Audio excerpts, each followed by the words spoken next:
ปีพุทธศาสนา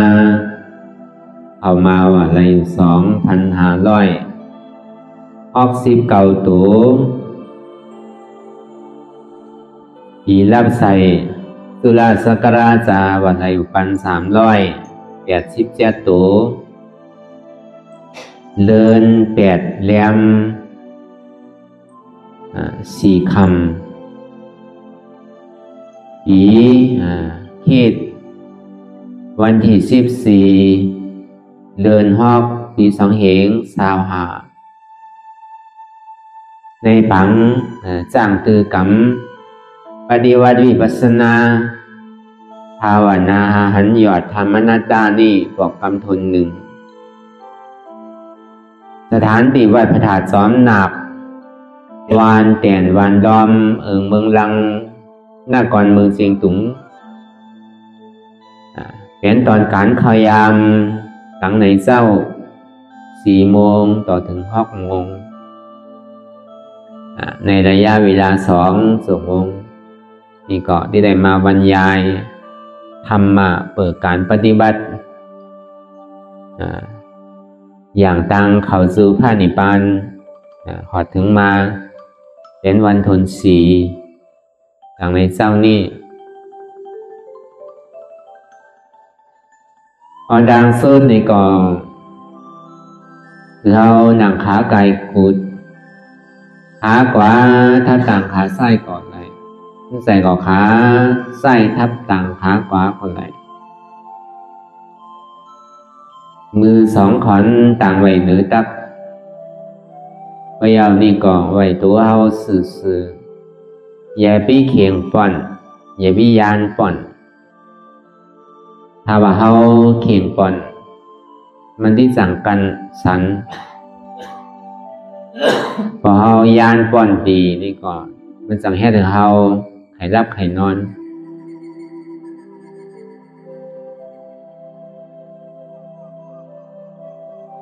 พยายามนี่ก็คือเฮารับหูเนอเปิดหูยานปัญญาเอามือเข้าใส่ลีอย่างก็เอาอีดแอดน้ำรับตาเนอเปิดตายานปัญญาพิสรณาลูตีใสเราใจหูนั่นน่ะ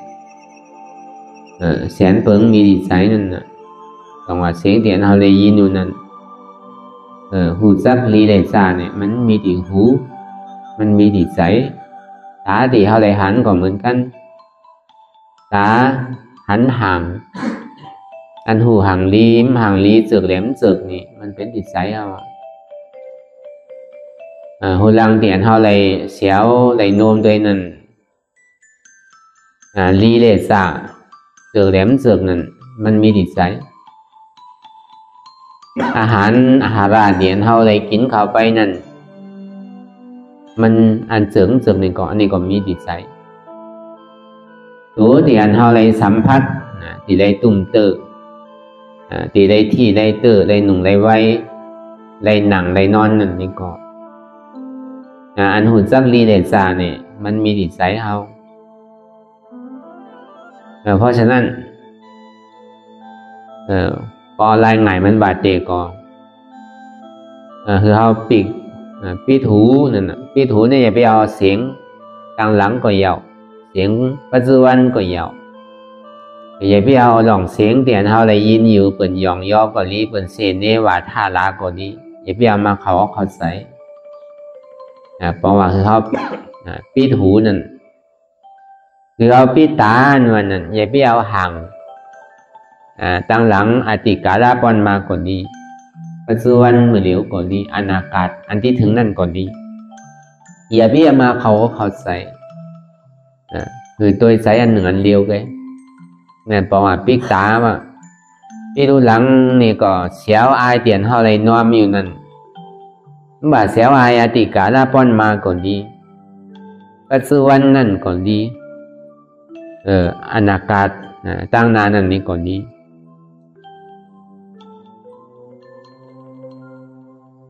อันหนุ่มอันไวอันที่อันเตออันหนังอันนอน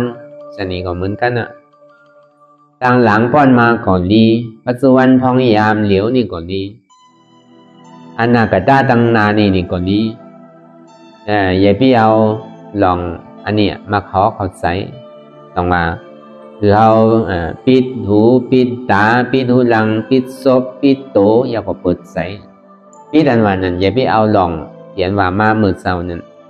อย่าไปเอาลองเสียงลองห่างลองอายเสียวอายจะนั้นลองอายาสาดังกินจะนั้นลองหนุ่งวองไว้ลองที่ลองตื่นลองดังลองนอนจะนั้นเอามาหนีจากเอามาอยาก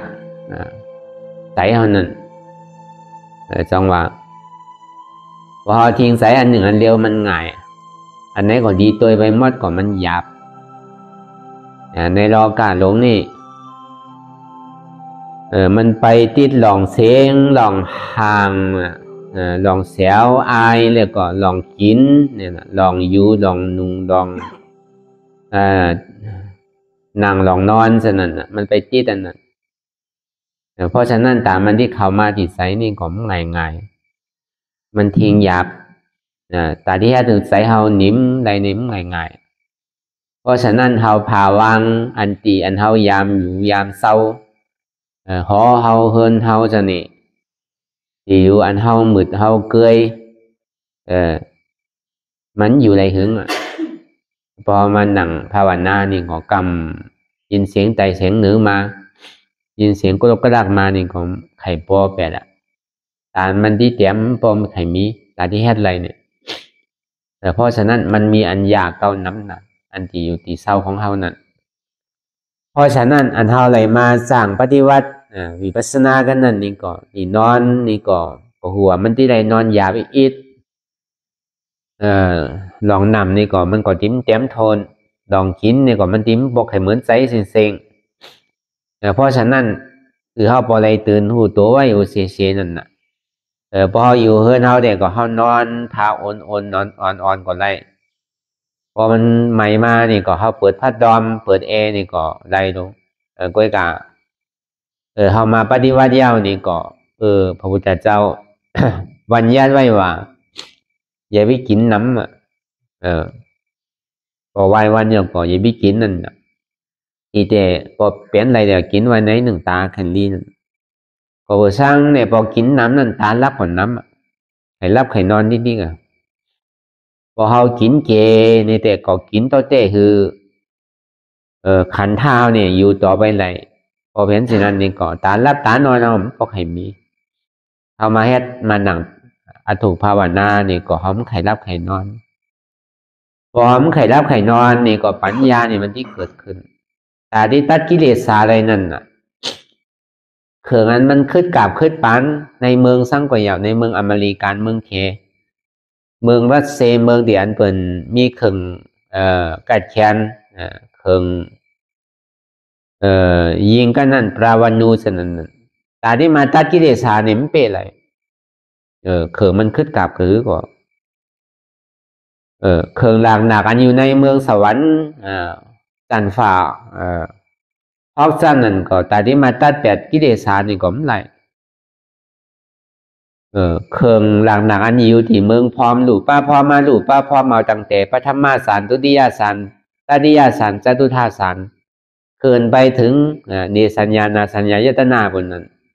เครื่องหลักหนักในเมืองพร้อมดังเสียงนี่ก็แต่ที่มาตัดแปดกิเลสนี่ก็ไม่ตัดไหนแต่ที่ตัดกิเลสอะไรนั่นที่เราสังตัดเนี่ยที่เราเอาปัญญาตัดปัญญาสามารถสังกัปปานั่นตัดอย่างนี้ขาดไหลจังหวะมันngàyนั่งเขาเนี่ยนั่งหื้อเลยเฮาที่มีปัญญาเฮาพอที่ใดอยู่ngàyไปngàyที่ใดเพื่ออยู่ทางกวยนั่นน่ะอยู่ให้อยู่มันนั่นน่ะก็บ่สั่งนี่เฮาเกิดมาก่อเลี้ยวเฮาไปก็เฮาสันนี้ไปก่อเลี้ยวนั่นน่ะพอหอมหมอพึกอยู่ก่อเลี้ยวนี่ก็เฮาที่ห้าหอห้องหาปอหาปีหาน้องห้องหาหลูหาล้านนี่ก็ประมาณเหมือนไซนี่ก็เอาที่ทุกขาหนึ่งทุกขาหนึ่งทุกขาสองทั้งเป็นไซต่อซะเป็นไซโมหะมานาก็ก้อยนำมันบ่ตายมานี่ก็ที่ลองตั้งใจมันมาน่ะเพราะฉะนั้นเรามาสร้างปฏิวัตินั่น ตั้งแต่เฮาเอาศีลหับศีลเนี่ยตั้งแต่เฮาย่างเข้ามาเยาวนี่ก็มันใช่ว่าเฮามาหมุนมาเปียวดูมันใหม่มันห่อนมานี่ก็อ๋ออันนี้เป็นถาดไฟดูหวานอะไรอันนั้นต่างบอมันกัดมานี่ก็เป็นถาดไฟเหมือนกันอันกัดนั่นก็พอมันเจ็บมันเสียบมาคำบอกมันใส่เฮาที่มันปองใส่ว่าอารมณ์หนังนี่มันเจ็บได้ที่มันหายไหลเยอะนี่เฮาที่ทางสินั่นอันเจ็บนั่นก็มันเป็นถาดลมเฮาหมอวนสินี่แค่เหลือเฮาที่อารมณ์เจ็บนะที่หายเหมือนไหนเนี่ยแค่เหลือเฮาที่วนเจนจานี่นั่นเจ็บแกนนั่นมันเป็นถาดลมอันไม่อันกั้นนั่นมันเป็นถาดไฟถ้าว่ามันนาไปตังเหนือตังโตแข็งไปตังเหนือตังโตเท่านั้นนี่ก็อ๋ออันนี้เป็นถาดดินดูอันมันจับมันใหญ่อันมันจึงมันหยอดอันมันเกิดรับอยู่นั่นอ๋อนี่เป็นถาดนำมันบ่าไรเป็นอนัตตาอันนี้เป็นตะลากับเดียวเป็นตะลาเพราะฉะนั้นตั้งแต่เฮาอยู่เฮาเศร้าตั้งแต่เฮาไปเฮากินนั่นก็กูเสือกูลองนั่นที่ไรตัวจ่อยตัวเจ้าเก่ามีไพ่ที่จ่อยเฮาไรเฮาที่ไรพึกไว้อันนี้ก็เป็นการพึกเปิงหนึ่งที่อันเฮาที่ได้พร้อมไว้กำเนิดสุดท้ายมานั่นเฮาที่ได้สละร่างกายของเฮานั่นเอาซองบรรทัดดินนำลมไฟหนังหือแหล่มันที่ได้มีประโยชน์นะอันเฮาไรเกิดมาเป็นมนุษย์ซ่านี่นั่นคือเฮาพอดีได้นำแมทเฮาพอดีมซุ่มหลอกซุ่มลายนั่นจองว่าเฮาก็อ้อนกันมาเปิดในการสร้างปฏิวัติเนี่ยก็เบื่อเฮาไรย้อนไว้อ๋อคือขาเข้าไร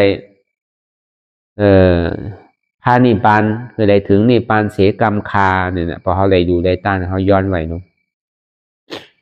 ก็เบื่อว่าเฮาย้อนไว้นั่นน่ะมันจะนิมานั่นน่ะมันใจว่าเฮาย้อนไว้แลเปิดนิพพานไรสายง่ายข่าวงามันว่าเปิดมาจ้างตือปฏิวัติกันว่าวิปัสสนาเนี่ยมันเป็นเส้นทางตามที่ไหลหมากตลาโผตลาไหลนิพพานอันเดียววิปัสสนาเนี่ยเพราะฉะนั้นสิ่งที่อันหาวาที่ฐานไว้นั่นก็เลยว่ามันเต็มทนบนห้องว่าความมันห้องว่าสุดต้องบี้นั่นน่ะอันนั้นแต่มันมาหัวเท่าไรยินสายง่ายยินข่าวงานี่ก็พอเขาเฮ็ดนี่ก็มันจังเฮ็ดซื้อนั่นก็พอเขาเลยยินเลยเขาก็มาจ้างตือกรรมนี่ก็ปองว่าเขาหลุนหามเขาก็มีส่วนใดส่วนเป็นมีผลพรเหมือนกันกูเกาะมีส่วนใดส่วนเป็นเหมือนกันกูเกาะมันมาอย่างนี้ก็เขาโลหิมาไว้มันตอมไงนั่งเก่าแต่เขาที่ได้มาทอบมายินเป็นอันหยาบเตะมันใจของง่ายนั่นเพราะฉะนั้นนี่ก็เขาพอไว้กะไว้คันหนึ่งวันหนึ่งปอกหนึ่งเคียงหนึ่งข้าวนั่นคือเขาพอเปี้ยตัวเปี้ยใจเท่าไรก็เบื่อเขาอยู่หออยู่นั่นในเขาจอมใจมันอยู่ที่ติ๊กน่ะจอมตัวจอมใจมันแค่เฮ็ดซื้อก็เอามันว่าไปกับพอมานั่งปฏิวัติเขาวิปัสสนาอย่างนี้ก็เขาสำคัญมันนะคำนี้เขามาคัดตัวคัดใจมันจอมตัวจอมใจนั่นน่ะมันถึงขิงเปิ่นดูก็เขามันดุมันถึงขิงพื้นก็เขามันพื้นมันถึงขิงขาข้าวยำนี่ก็เอามาพึกตัวพึกใจเนาะถึงขิงขาข้าวยำเฮาโลลูกก็เปิ่นก็เตือนสติบันเฮาถึงขิงกินเนี่ยก็เปิ่นเตือนสติบันเฮานั่นน่ะถึงขิงนอนก็เฮาโดนนอนเจ้าเขาที่แรกพักผ่อนหึงมันดีอูกันนะกลางค่ำกลางคืนก็เฮาโดนได้พักผ่อนหึงนั่นน่ะพอผ่อนเข้าโมงไปก็อีกเกสุดมันเนี่ยเฮาโดนได้พักผ่อนหมอเขา2 โมงแต่พอมันหนังตลานี่ก็เขาไข่รับไข่นอนพอมันไข่รับไข่นอนเนี่ยนี่ก็ปัญญานี่มันเกิดยังมันปอเกิดขึ้นเป็นมานี่ก็เขาก็พาวางอะไรง่ายก็นั่นน่ะตั้งแต่เขาเฮ็ดปักเปิงมาเนี่ยมันเป็นเปิดพยศหน้าตัวเจ้าเก่ามันใส่ว่าเป็นปุณดาไพ่มันใส่มันเป็นปุณดาเจ้าเก่านั่นหนังหือแดดเจ้าเก่าเนี่ยที่มีปักเปิงที่มีจีการถึงขิงลูกที่ไรลูกถึงขิงกินที่ไรกินนั่นแหละถึงขิงนังที่ไรนังถึงขิงพักผ่อนก่อนที่ไรพักผ่อนเปงปอนังก็ที่ไรนังเต้นั่น กินก็กินมันพออิ่มนั่นน่ะพอถึงลามาที่มันขยักนั่นเขาก็บริหารตัวเขาใจเขานั่นน่ะเขาอยู่หออยู่เฮือนnàyกินขี้ไหนก็กินเนาะวันหนึ่งหาปอกหอกปอกอีเกส่วนมันวัน3 ปอกที่ได้กินปันน่ะเดี๋ยวเสนั่นกลางค่ำกลางคืนก็มีขิงมีข้าวมียำเนาะเพราะฉะนั้นคนเราเนี่ยมันอยู่ไปเสลอสละจังหวะยอกาใจยอกาชอบยอกาตัวนั่นน่ะใจวนไข่กินนั่นน่ะสำไรกินเต้นั่นน่ะพอกินก็สำเป็นยอกานั่นน่ะก็เวยยอกาเนี่ยมันลุกมาดีใจอ่อนตังอ่ะยอกาใจ32นั่นน่ะใจเจนจาวนว่าไข่กินนั่นน่ะยอกาอาลาตังกินนั่นยอกาชอบเท่านั้น32นั่นน่ะยอกาตัว32นั่นน่ะมันปาในเองการลักษณะ32นั่นก็ว่าเพราะฉะนั้นทำมาเพิ่งสร้างปฏิวัตินั่นนี่ก็มันจ่อยไรกูเจอกูลองอันหมออยู่หมอเศร้าของเราดอกอันหมออยู่พอเพียงนั่นน่ะเมื่อนังคุณเอาคำอองที่เก่าในเมืองไทยเนี่ยเป็นว่าอยู่แบบพอเพียงนั่นอย่าพี่อยู่หล่อนอยู่เลอนั่นน่ะอย่าพี่ไข่เคียงกันนั่นน่ะเขามีก็คือก็ปอใสเตียนเขามีเนี่ยมันประเสริฐที่สุดวันอันเขาเป็นไรไม่มีไรเนี่ยเขาสำไข่คือมีไข่เป็นไรนั่นน่ะมันเป็นไรดูเขาก็เห่อลายเขาก็ตุกขาลายกันนั่งเก่ามันเป็นไรเขาสำมุงมองอยู่ก็อันไหนที่เขาเป็นไรก็เขาหลบปอใสเตียนเขามีอันเขาเป็นนั่นน่ะอันนี้มันสิ่งนี้มีความสุขสบายใจผมเป็นสิ่งนั้นเนี่ยกลุ่มการโอเคกันเนาะต่อโจสุดปานก็มันมีมือสุขะก็เรียนอะไรมันที่ตุขาที่ติ๊กนิดจากโตนิดจากใจอยู่ที่ติ๊กอายุอาสาเขาสำเทามากกว่าวันนู้นนี่มันใจว่าที่หนุ่มมันเท่ามากกว่ายอกาเนี่ยมันใจว่าที่เกเราสำน้ำมาจอมนู้ถึงที่สุดมาเนี่ยมันใครตายก็กาที่เลยตายลองว่ายอกามังเมียวนี่ยาก็หายยาก็หายวะยอกามังเมียวนั่นยาก็ตายยาก็ตายวะยอกามังเมียวนั่นป้อมยาถึงหายวะ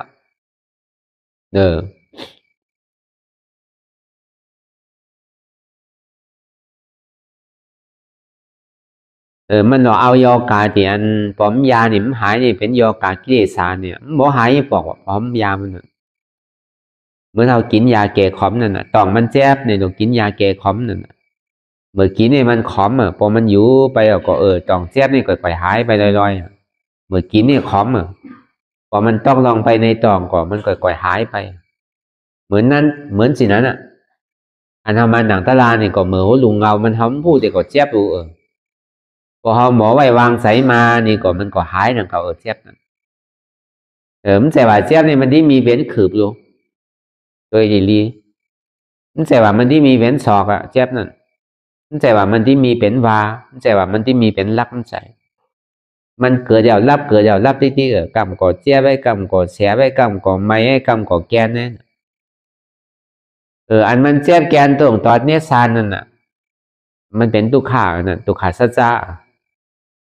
เป็นหอมเป็นอริยสัจจะทำตั้งสี่นี่เป็นทุกขาสัจจะมันไขเข้าหูว่าอันนี้เป็นกองทุกขาที่ไขไรทางอยู่ว่าผัดสองที่ไขไรทางว่าผมไขไรสัมที่ได้เฮ็ดสื่อเนี่ยที่ไรเห็นหูเนี่ยอยู่จอมมันคือไรคือมันพอสุดคนนำนี่ก็คือพอถึงทรายนอนหงายนี่ก็คือพอถึงต้องผ่านพอลำนำคือถึงทรายนอนหงายหันต้องผ่านนั่นพอที่เฮ็ดสั่งก็เฮ็ดเตะพอที่เมื่อก็หึงพอตอกถึงก่อนนาลายเป็นยามวานนั่นพอที่ลีนี่หึงพอไรนี่ปานกำเดียวเจวิขึงกลางที่ดีรูลุมดีรูน่ะฮัดรูฮัดรูอาขากี่พองไว้แค่ไปให้มาปักคิดตัวคองที่ติกผมเฮ็ดเตะผมดีเตะก็ดีก็หึงพอไรหมากตลาปุตลากำเดียวที่ซ้ำก็ยาวอันมันเปียวพอเฮาไข่สุขากัดเย็นเตนี่ก็เฮาโลเลยหันตุขาน้ำโดยเราถึงหือมันพอสุดผมไข่เจ็บเนี่ยก็โลตัวเจ็บนั่นหือพอสุดมันจะนิ่มเจ็บพอไข่ปอนตุขานี่ก็โลเลยเห็นหูตุขาคือมันพอสุดเป็นตามกวนเท้าเหมือนก่อนมันว่ามาอยู่ดู rồi để ở đâu tục hàn nè mở số yang tự nôm tự cắm mở yang tự hét lại há lại nè khámยาพองยายพิฆานนี่แหละวายมาเนี่ยมันที่กัดเย็นมันที่สุขสบายพอเขาหยาบตั้งแต่หูปึงเงามันนั่นวายหลังมาเนี่ยที่เปลี่ยวที่มนพอเขาตุ่มเจ้านั่นลามมาเนี่ยเขาที่กัดเย็นเขาที่เปลี่ยวเป็นไก่วาวรู้กำคนเท่าเมื่อก่อนอันนี้ก็เหมือนกันนะอันเขามาหนังตลาดนั่นก็ก็โลคามตุกคามเจ็บแล้วก็เบอร์ตันหาเนี่ยมันอยู่ในกลางแกเวทนาเนี่ยตันหาเนี่ยเพราะว่าเขาขามเจ็บขามตุกขาอะไรนี่ตันหานี่มันเกิดอะไรอันตันหาเกิดนั่นก็เบอร์ว่าเขาขามเจ็บขามตุกขาอะไรเขาติดเปลี่ยวติดมนเพราะว่าติดเปลี่ยวติดมนอย่างก็ตันหานี่เกิดกำเดียวตันหาเนี่ยมันเป็นเหตุที่เกิดทางนาตันหาความอยากนั่นเพราะว่ามีตันหาสิ่งที่มีอุปทานนั่นใจติดใจซับใจเปลี่ยนพอมีอุปทานก็มีกรรมนั่นกรรมนี่ก็เกิดขึ้นมากำเดียวพอเขาขามอะไรเป็นใจต่อศาสตร์รอผ่านี่ก็กรรมมานิมิตกันมาเนี่ยมันที่เกิดเพราะฉะนั้นเนี่ยมันที่ไปดังนามันที่เกิดภาวะตั้งไหมเพราะฉะนั้นหนังสือเนี่ยมันที่มันเกิดเตะไปที่สันที่ทางนั้นนี่ก็เอาที่ได้ก้อยเป็ดตันหาตัวนั้นที่ได้คาเป็ดตันหาตัวนั้นแต่ที่คาเป็ดนั่นเส้นดังนี่มันมี3 เส้นทุกขเวทนาสุขเวทนาอุเบกขาเวทนาวะใน3 เส้นเนี่ยที่เอาสุขเวทนามันไหลที่เอาอุเบกขาเวทนานี่ก็มันได้ที่ใดอย่างซ้อมทุกขเวทนาในทุกขเวทนาเนี่ยมันสำเป็นถือลมแหงไผ่ลูกเขาสุกน้ำแหงลมแหงไผ่ลูกลิ้นแคมน้ำแหงที่ได้เอานี่เผากิเลสตรงนี้ลมแหงเป็นสั่งนี่เป็นเจ็บแกนตรงตอดเนตรสานสันไว้คมไตอันนี้เป็นลมแหงไฟลุกไม่กัดอุ่นหนาวลิ้นแคมนักเว้าอ่อนแข็งน้ำแหงจึมหยอดเกิดรับจับยายอันนี้ที่เดี๋ยวถาดดินนำลมไฟนี่เฝ้าด้วยกับพอเขาเผาเหมือนดังเขาตังบอนั่นกำพอหาพอดไม้หยอกลองพอหาพอดไม้หยอกลองที่ก่อนมันพอดให้ปอกนำนั่นจังหวะคือมันส่วนไฟมันลุกพอนำมันพอดมาก่อพอนำมันแหงมาเขาก็สุกได้กินเขาที่ไรแฮดสินี่นี่มันที่ไรอย่างซ้อมตุกขาตัวนี้ก็เบอร์สั่งเนี่ยอันเขาเป็นปกติสาวกานั่นเป็นห้องว่าตุกขาปฏิปตาปัญญาปุกราวะกาปันเหมือนเลี้ยวเนี่ยที่เลยเป็นตุกขาปฏิปตาปัญญาปุกราวะก็เบอร์เขานี่เป็นปกติสาวกานั่นเมื่อปันพระพุทธเจ้ายังโตอยู่นั่นอันนั้นเป็นสุขาปฏิปตาปัญญาปุกราวะเพราะว่ามันถอมตะลายอีกหนึ่งก็เป็นไรกันเดียวก็เปิดเป็นไรแฮดไว้เหมือนเฮาสินี่อีสังก็เป็นแฮดไว้มันใจว่าอยู่เนี่ยมันนี่ตอกมาเนื้อกลางหามใจเหมือนดังเจ้าสารีวุตลาเข้าเจ้ามกรานเข้านั่นเปิดในสร้างปารามีมาเนี่ย1 อสังไขยไปแสนมหากัปตาที่สุดตองอธิษฐานมาเปลี่ยนปีกซ้ายปีกขวาพระพุทธเจ้านั่นเหมือนดังมหาสาวกา80 เจ้านั่นอันนั้นก็สร้างแถมปารามีมาอยู่1 แสนมหากัปเหมือนดังพระพุทธเจ้าปัญญาธิการนั้นสร้างบารมีมาอยู่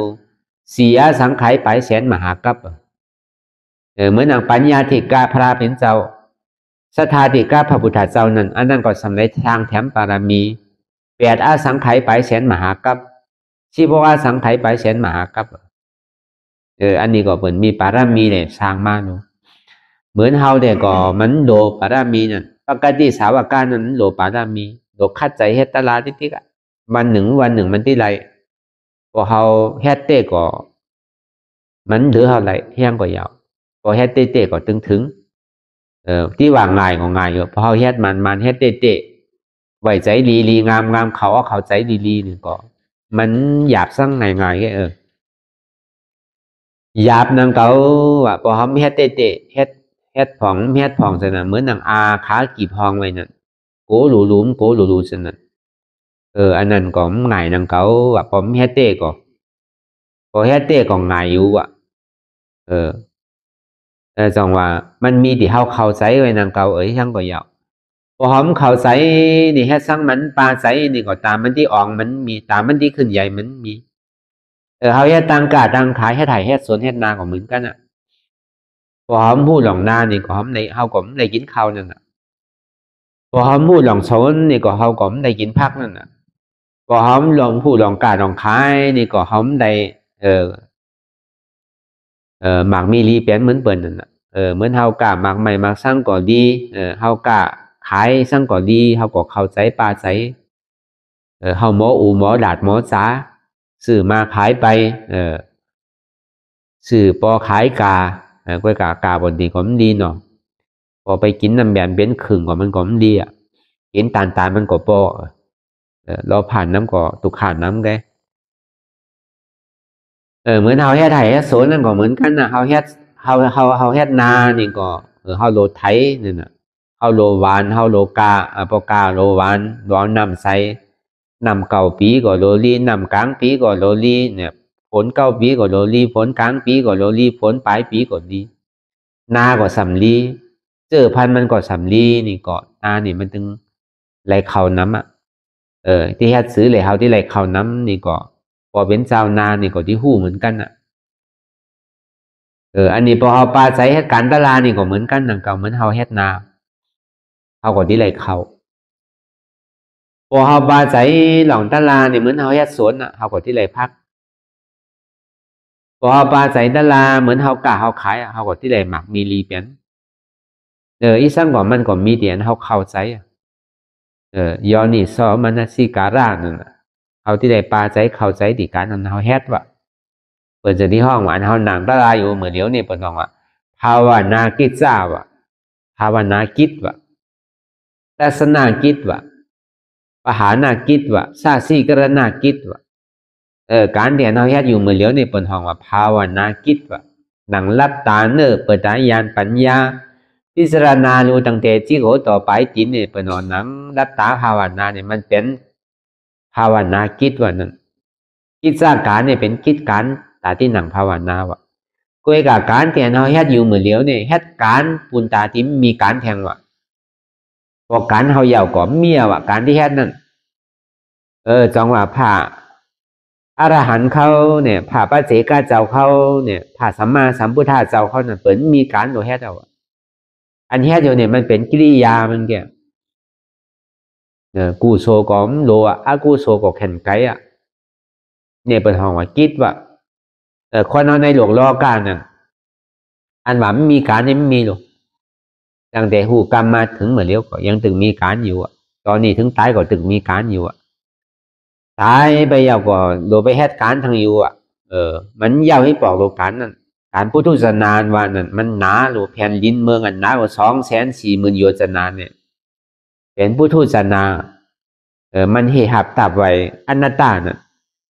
สูงขึ้นไปถึงเมืองสวรรค์จันทร์ผ้าขึ้นไปถึงเมืองดูป้าพ่อมาดูป้าพร้อมบนนั้นเปลี่ยนอัตตาเสียงสูงในตอนนั้นอัตตามานาสูงถึงเนสัญญานาสัญญายตนาบน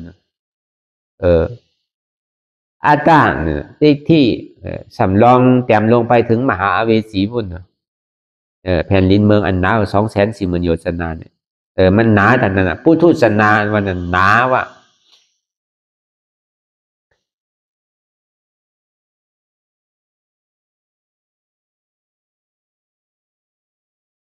เพราะฉะนั้นหนังหือแหลมมันที่หนาหนังหือแหลมมันที่การมันที่เย้านั่นน่ะเขาถึงที่แหลมมาหานั่นน่ะคำนี้หนังรับตาเปิดตาญาณปัญญาพิจารณารู้ตีตั้งแต่ที่โกต่อไปจินนี่หนังหือหาเนี่ยหาเยาหือหันนั่นอันเฮาหันสั่งนี่หันเจ็บเนี่ยนะเจ็บนี่เป็นตุกขาเจ็บตัวก็ตุกขาเจ็บใจก็ตุกขานี่เป็นตุกขาเสียจ้าเมื่อทำภาวนากิจนั่นน่ะ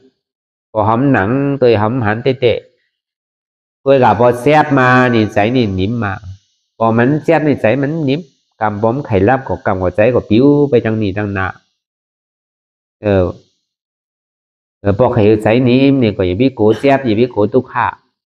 พอเจ็บได้ตุกขามันนั่นน่ะใจก็นิ่มมาหางมันอ่ะอันนี้เปิดห้องว่าภาวนากิจว่าทัศนกิจเนี่ยสาวหาเหตุมันว่าก็เปิดสร้างในเจ็บก็เปิดสร้างในตุกขาก็เปิดมีกูสิ่งที่มีเจ็บอ่ะก็เปิดมีเก้าก็มีเจ็บอ่ะมีเก้าก็มีตุกขาผมมีกูมีเก้าก็เจ็บแต่ตุกขานี่ก็ไม่มีกูวันนั้นโหกูขากูมือกูตัวกูต้องกูโกนกูใส่กูเจ็บกูเนี่ยโหอันเนี้ยเป็นเหตุมันว่ะทัศนกิจจ้านั่นคือสาวหาเหตุว่ะพอหูเหตุหักตุกขาอย่างนี้ก็ที่ได้เอาออกว่ะอันสองตัวนี่มันเป็นตุกขาเสจ้าเนี่ยสมุทัยเสจ้าอย่างน่ะในอริยสัจจะทำตังสีเนี่ยอันนี้มันเป็นเตียนลายปรมาธาสัจจะ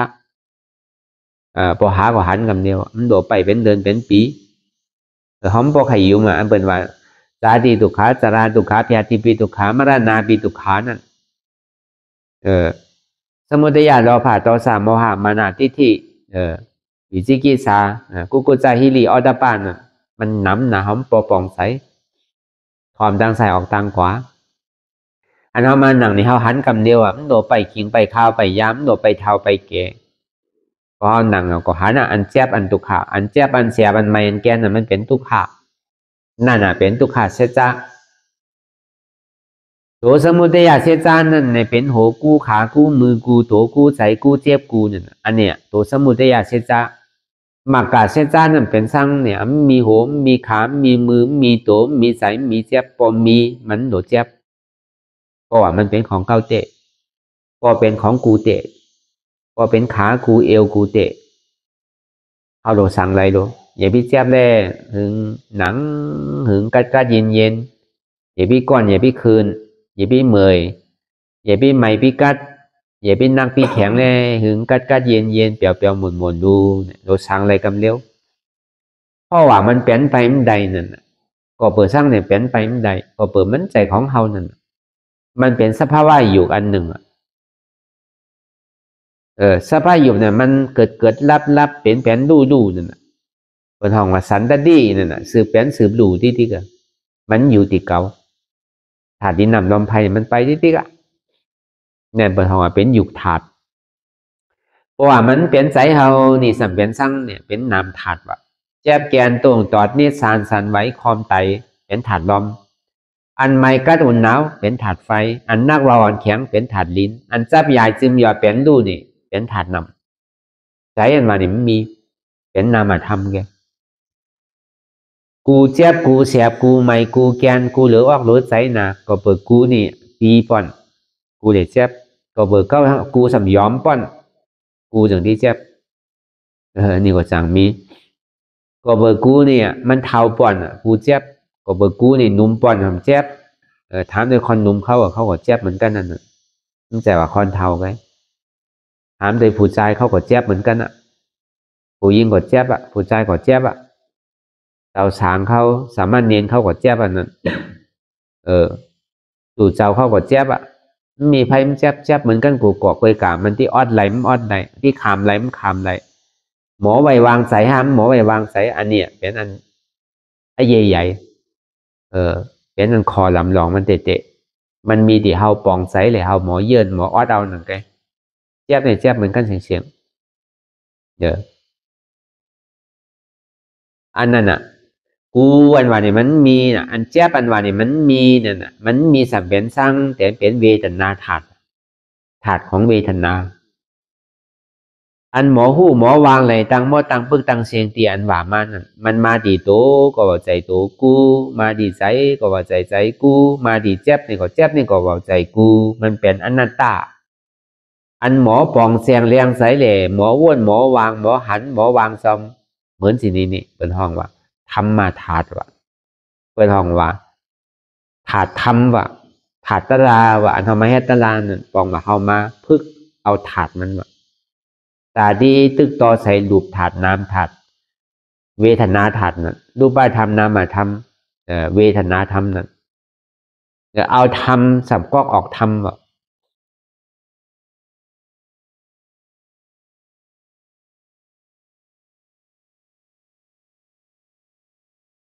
เพราะฉะนั้นพอว่าหันดีเดียวนี่ก็ถ้าหันมันโดวนสั่งน้ำมันโดมุมมองสั่งน้ำมันมานี่ก็เขาตัดแปดคำเดียวมาตีโตนี่ก็เขาวางเลยก็บ่มีโตถึงนี้มีเจ็บก็บ่มีขาถึงนี้มีเจ็บพอโกตายก็พอโกเจ็บก็ปองว่าโกตายโกขึ้นก็ปองว่าโกตายพอมันโกเจ็บมันโกขึ้นก็ปองว่ามันโกตายหัวมันที่ไรตายอ่ะตั้งนานเลยมันที่ตายลีอ่ะตายห้าอ่ะเนี่ยแค่ก็กับเขาไม่ให้ตลานั่นมันใครตายก็ปล่อยมันถ้าว่าคนตายนี่ก็เป็นเทวบุตรเทวละถ้าว่าอัตตาตายนี่ก็จึงเป็นพระอริยะให้ตายก็มันซุ่มคนเดี๋ยวมันตายอัตตามันที่ตายหนังตลาตายเดี๋ยวมันมีผีมาลานาย้ำสั่งมาเอาอ่ะคนหนังตลานั่นหอมลืมอนัตตามันสั่งเอาไปที่ไหนวะก็เปิดมันมาเอาเนี่ยมันเอาอัตตาวะ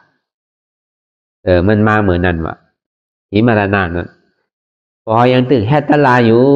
นี่เนี่ยเขาวนวางเป็นอนัตตาอยู่เนี่ยเหมือนเขายังตึกพิจารณาอยู่นั่นน่ะผีมาลานามาไปอยู่ผมสั่งเอาไปวะพอเขาลืมเดี๋ยวมันสั่งว่านะเอาไปอยู่พอเขาลืมเนี่ยมันสั่งเอาไปมันก็กาดที่ไหนไปเลยวะเมียวผีมาลานาเนี่ยมันถึงไปไฟเดียวพอถึงขิงมันมาเนี่ยถึงเอาไปที่ติ๊กอะใครเฮ็ดสื่อเฮ็ดอะ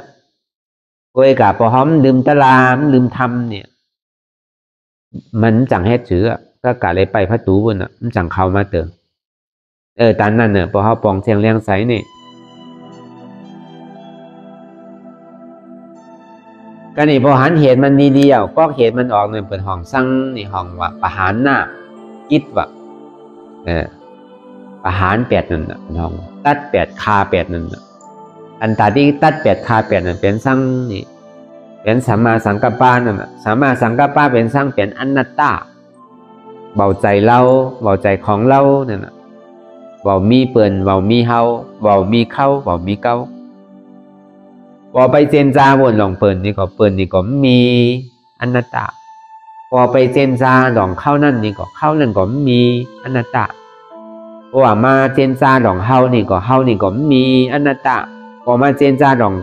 เก้านี่ก็มีอนัตตากาเดียนเนาะอันเฮาตุกข่าวเหมือนเดี๋ยวก็เปิดไปเจนจาหลองเปิ่นไปเจนจาหลองเข้าไปเจนจาหลองเฮาพออย่ามาเจนจาหลองเก้านั่นน่ะก็เบื่ออันเนี่ยตุกข่าวยาวตุกข่าเที่ยงปันไปปันมามีเหมือเปียวเหมือมวนชิบออกผมว่าจอมลองอยู่ในวัฏสงสารออกปนในที่ปอกผมไปจอมพระพุทธเจ้าเกิดขึ้นมาเนี่ยน้ำเดือเสนน้ำมหาสมุทรลาก่อนน่ะน้ำเดือเสนเม็ดหินเม็ดทรายที่น้ำมหาสมุทรลาบ่เขาก็ย้ำได้ไปจอมก็เปิดห้างเนี่ยก็เปิดเฮาโนเฮานะก็เปิดอวิชาเนี่ยนะทำมีมหันทำใจของผู้นั่นเอาถึงที่ข้างขำไว้อยู่ก็เปิดเฮาตึงเมือกตึงเลิงอยู่นั่นน่ะต้องว่าอันเฮามาจากปฏิวัติภาวนาเนี่ยหนังหือตังเมือกตังเลิงเฮานั่นที่เอาออกเชียงเฮาพอที่ได้หันอันเจ็ดอันจังพอที่ได้เข้าไปดีนิโรธาสัจจานั่นเป็นสังสาสีกรณากิจวะพอเหตุตุข่าห้องว่าตัวสมุทัยสัจจานั้นขาดตอกไปยาวนี่ก็ตุข่าสัจจานั่นก็รับไปพอตุข่าสัจจารับไปยาวนี่ก็นิโรธาสัจจานั่นก็เกิดขึ้นนิโรธาสัจจานั่นเป็นสร้างเนี่ยเป็นนิพพานนั่นน่ะนิพพานนั่นสัมเป็นหือเบาเกิดเบาเท่าเบาเปลี่ยนเบาตายพอเบาเกิดเบาเท่าเบาเปลี่ยนเบาตายยาวนี่ก็มันตุข่าโอ้ยอย่างที่เกิดที่เท่าที่เป็นที่ตายก่อนตึงตุขะถามโดยคนเท่าอันเขาเป็นโยกาอันเข้าไปเข้ามาหรอกตุขามตุขะดุกก่อหยับนางก่อหยับดุกก่อข้างนางก่อข้างมีหูก่อนกมีตาก่อโมมีเขียวก่อวางมีเนื้อมีหนังก่อเหี่ยวนั่นตุขามตุขะก็ถามตัวสำที่ได้อยู่ไปทางนานเนี่ยทางกะหืออันลองเจ็บลองไม่ลองโยกาตั้งเป็นในสำที่กะหือเขาว่าเป็นคนแกถ้าว่าไปตอกนาลายตอกอภัยภูมิตังสีเป็นเพศโดยที่ถือละเขาก็เป็นปีเป็นสิบปีเป็นปากปีมันเนี่ยอึบเขาอึบน้ ที่ตาเนื้ออันเป็นสัตว์ได้ชั้นนั่นโนกัดมาผมจังหลัดไพ่ไม่มาผมจังหลัดไพ่อันจ่าเป็นบัวเป็นกายเป็นหมาเป็นแมวจันน่ะเขาจังอูโรนั่นอันนี้ก็ตุขาเหมือนสัตว์น่ะพอเป็นสัตว์เล็กนี่ก็สัมโพสัตว์ใหญ่เป็นสัตว์ได้ชั้นนี่ก็ตุขาเหมือนสัตว์ได้ชั้นนั่นคนเฮานี่ยังบอกกัดมายังโหมพาอะไรพอไม่มายังพัดปันอะไรพอขยักมายังไปหากินอะไรก็กับพอเป็นสัตว์นี่มันจังแฮดสินั่นอะไรพร้อมใจถึงคิงกินก็เจ้ามันปันกินเถอะกัดนาก็เหมือนเอาพาผมปันมันจังอูไพ่มันที่ตุข่าซื้อแหละเป็นสัตว์ก็ได้ชั้นนั่นเป็นเพจนี่ก็เหมือนกันฉันตุข่าได้สัตว์ได้ชั้นแทนเป็นอสุรกายนี่ก็ตุข่าต้องหน้าลายนี่ก็หาดีหวามมีในตุกติปุงสีประการเนี่ยอันในฮาวามันรีโกนั่นน่ะมันมีเตะเป็นเตะนี่แหละพระพุทธเจ้าเขาจึงนี้เทศนาไว้นั่นนี่แหละเฮ็ดการดีการถอดการเมียดการเมื่อการเลิงการอกุศลนั่นอย่าพี่เฮ็ดก็เฮ็ดสุดเตไปดังไตอะไรเพื่อเฮ็ดการดีการถอดการเมียดเนอเนี่ยพอเขาถอมกรรมพระพุทธเจ้านี่ก็เขาก็ที่ไรลีเขาแต่ปอนตุกขาถึงสุขะนี่ปานติกัดเย็นเพราะฉะนั้นนี่ก็สิ่งเตียนเขาเลยมานั่งภาวนาพิจารณารู้ตั้งแต่สิโกต่อไปตินทำมีนี่เขาพอหันทำใส่นี่เขาพอหู้ทำมีหันแจ๊บเนี่ยเป็นทำใจหูแจ๊บนี่เป็นอนัตตาทำมีหันตุกขาเนี่ยเป็นธรรมก่อนไหนหันตุกขาก่อนนั้นหันตราวะหันธรรมวะก่อนไหนหันธรรมก่อนนั้นหันพระพุทธเจ้าวะวางว่าพอหันตุกขาก่อนที่หันพระพุทธเจ้าที่หันธรรมเนี่ยจังว่าทำมีหันตุกขาทำใจหัวตุกขานี่เป็นอนัตตาทำมีหันในหันแจ๊บแกนตรงตอดเนตรสานสันไว้คอมไตไม้กัดอ่อนแข็งสู้ตุ้มซับยายจึมหยอดเป็นดูทำใส่หูอันแจ๊บแกนตรงตอดเนตรสานสันไว้คอมไตไม้กัดอ่อนแข็งสู้ตุ้มซับยายจึมหยอดเป็นดูนี่เป็นอนัตตาทำมีหันว่าใจหัวกู้ว่าใจขากู้ว่าใจมือกู้ว่าใจตัวกู้ว่าใจก้นกู้ว่าใจเอวกู้ว่าใจกู้ว่าใจเจ็บกู้มันเป็นอนัตตาอันนี้ก็เราพิจารณายาวข่าวยามหึงอย่าพิว่าไวอย่าพิว่าเทิงเปลี่ยนเฮาหันเปลี่ยนเฮาเจนจานนั่นคือมันเพียงกันเจนจาต่อถึงเจ็บนั่นพอสุดพิจารณาจนต่อถึงตุกขานั่นพอสุดเสียงไปถ้าต่อถึงอาตานั่นพอตกพุทไปอันไหนที่มันพุทพอเกิดขึ้นเป็นมานั่นนี่ก็คือเอาพอหมอวางเป็นอันนั้น